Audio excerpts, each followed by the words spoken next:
ठाकुर जी की दर्पण सेवा। एक मैया अपने श्याम सुंदर की बड़ी सेवा करती थी। वह प्रातः उठकर अपने ठाकुर जी को बड़े प्यार दुलार और मनोहार से उठाती और स्नान श्रृंगार के बाद उनको आईना दिखाती। उसके बाद भोग लगाती थी। एक बार उनको 1 मास की लंबी यात्रा पर जाना पड़ा। जाने से पूर्व उसने ठाकुर जी की सेवा अपनी पुत्र वधू को सौंपते हुए समझाया कि ठाकुर जी की सेवा में कोई कमी ना करना, उनको श्रृंगार के बाद आईना दिखाना और इतना अच्छा श्रृंगार करना कि ठाकुर जी मुस्कुरा दें। दूसरे दिन बहू ने सास की आज्ञा अनुसार ठाकुर जी की सेवा की, उनको श्रृंगार के बाद दर्पण दिखाया और फिर उसी दर्पण में धीरे से देखने लगी कि ठाकुर जी मुस्कुराए या नहीं। ठाकुर जी को जब मुस्कुराता ना देखा तो सोचा श्रृंगार में कमी रह गई होगी। फिर पगड़ी बंसी पोशाक सब ठीक करके दर्पण दिखाकर झुककर देखा, ठाकुर जी तो पहले जैसे ही खड़े थे। एक बार पुनः पोशाक श्रृंगार ठीक किया, फिर से दर्पण दिखाया, मगर ठाकुर जी नहीं मुस्कुराए। अब बेचारी डर गई, सोचा शायद ठीक से नहीं नहलाया। फिर से कपड़े उतारकर ठाकुर जी को स्नान कराया, पोशाक और श्रृंगार किया, पुनः दर्पण दिखाया, किंतु ठाकुर जी की मुस्कान न देख सकी। एक बार फिर पोशाक उतारकर पूरा क्रम दोहराया, ठाकुर जी की मुस्कान तो नहीं मिली। इस प्रकार उसने 12 बार यही उपक्रम किया। सुबह से दोपहर हो चुकी थी, घर का सब काम बाकी पड़ा था। ना कुछ खाया था, ना पानी पिया था। बहुत जोर की भूख प्यास लगी थी, किंतु सास के आदेश की अवहेलना करने की उसकी हिम्मत नहीं थी। 13वीं बार जब उसने ठाकुर जी के वस्त्र उतारे, पुनः जल से स्नान कराया। अब ठाकुर जी भी सुबह से सर्दी के मौसम में स्नान करके तंग हो चुके थे। उन्हें भी जोर की भूख प्यास लगी थी। इस बार फिर से वस्त्र आभूषण पहन रहे थे, किंतु उनके मन में बड़ी दुविधा थी, क्या करूं। श्रृंगार होने के बाद आसन पर विराज चुके थे।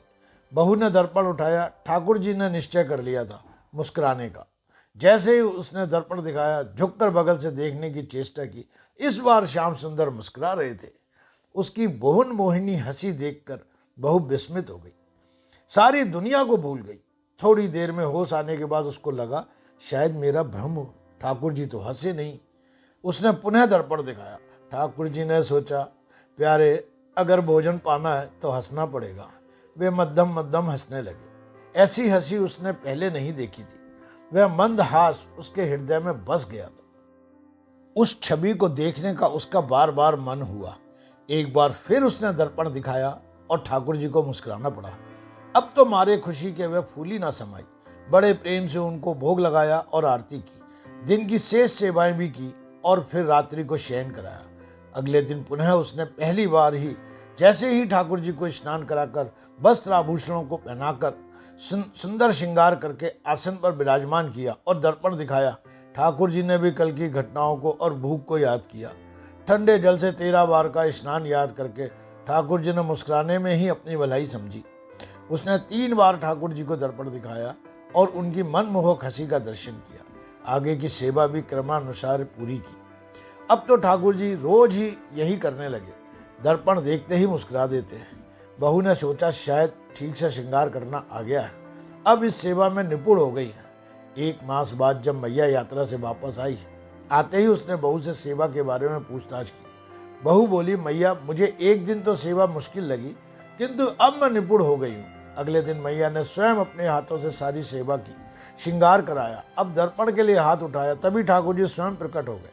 मैया का हाथ पकड़ लिया और बोले, मैया, मैं तेरी सेवा से तो प्रसन्न हूँ, पर दर्पण दिखाने की सेवा तेरी बहुरानी से ही करवाऊंगा, तू तो रहने दे। मैया बोली, लाला, क्या मुझसे कोई भूल हुई? ठाकुर जी ने कहा, नहीं मैया, भूल तो नहीं हुई, पर मेरा मुस्कुराने का मन करता है और मैं तेरी बहू के हाथ के दर्पण को ही देखकर ही मुस्कुराने की आदत डाल चुका हूँ। अब यह सेवा तू उसी को करने दे। मैया ने बहुरानी को आवाज़ लगाई और उससे सारी बात पूछी। बहू ने बड़े सहज भाव से बता दिया, हाँ माँ, ऐसा रोज मुस्कुराते हैं, ये केवल पहले ही दिन समय लगा था। मैया बहुरानी की श्रद्धा और उसकी लगन और ठाकुर जी के दर्शन से अति प्रसन्न हो गई। उसे पता चल गया कि उसकी बहू ने ठाकुर जी को अपने प्रेम से पा लिया है। मैया अपनी बहुरानी को ठाकुर जी की सेवा में सौंप कर निश्चिंत हो गई। राधे राधे, नारायण नारायण नारायण। फ्रेंड्स, अगर प्रसंग पसंद आया तो प्लीज़ लाइक करें, सब्सक्राइब करें और अच्छे अच्छे कमेंट्स करें। Thank you.